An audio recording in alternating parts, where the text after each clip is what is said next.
Okay, so for more reaction to this and to talk about what it is like for the people in Lebanon, I want to bring in Ahmad Araji. He's a Canadian currently in downtown Beirut. Ahmad, it's good to speak with you.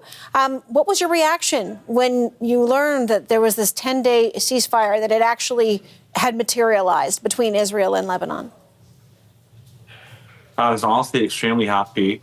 People are going to have the chance to just take a breather, take everything in, because it's been a hard couple of weeks, honestly.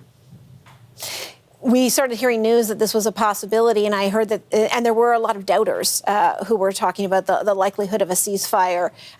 The fact that it happened, were you surprised? I actually wasn't surprised because our government, our prime minister and president have been trying extremely hard to reach a ceasefire with Israel. And I'm glad that there has been peace talks going on between Lebanon and Israel finally, because that is our only way out of this chaos. So hopefully we're going to get to a point where we both have common ground. We both settle on what needs to happen. And each country gets to go back to its normal life. Can you talk to me what it has been like in the last now, I guess, 3 hours? This is early hours for this ceasefire. But my understanding from talking to our reporter is there's a lot of celebrating, which is actually, I mean, it's a ceasefire, but you're hearing, I think, gunshots in celebration. Yes? Yes, which is nonsense to me. And it needs to stop immediately. You can't celebrate a ceasefire by shooting fire guns in open air. And funny enough, people who are shooting these fires are Hezbollah supporters who are actually against our government negotiating with Israel for a ceasefire. They wanted the negotiations to happen on Iran's behalf. So it's funny. There's double standards happening. There's a lot of chaos happening. Everything just doesn't make sense anymore. Yeah, no, it sounds like a lot of contradictions, but all with the aim at the moment of celebration. So a positive. Israeli troops, though, still maintaining a presence on the ground. So what does their presence look like? There is. So there's a lot of military people on the ground right now as we speak, trying to prevent what's happening.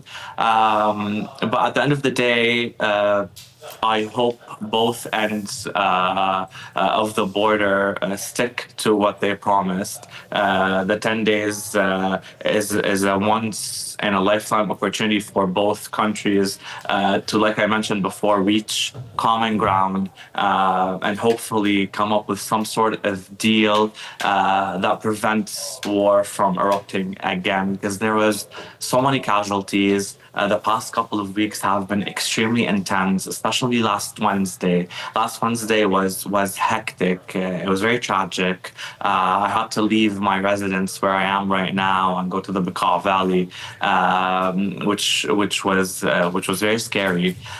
So I really hope we reach a point with Israel where this does not happen ever again. Yeah, Ahmed, listening to you talk about how it has frankly been a scary situation in Lebanon for now quite some time. The Canadian government has been urging Canadians to leave. Why have you chosen to stay? So originally I came to Lebanon to film my talk show. This is season 2 of my talk show. I came last year and I came back this year. I originally wanted to go back. However, I decided to stay and collaborate with local restaurants in order to help and support as many displaced families as possible.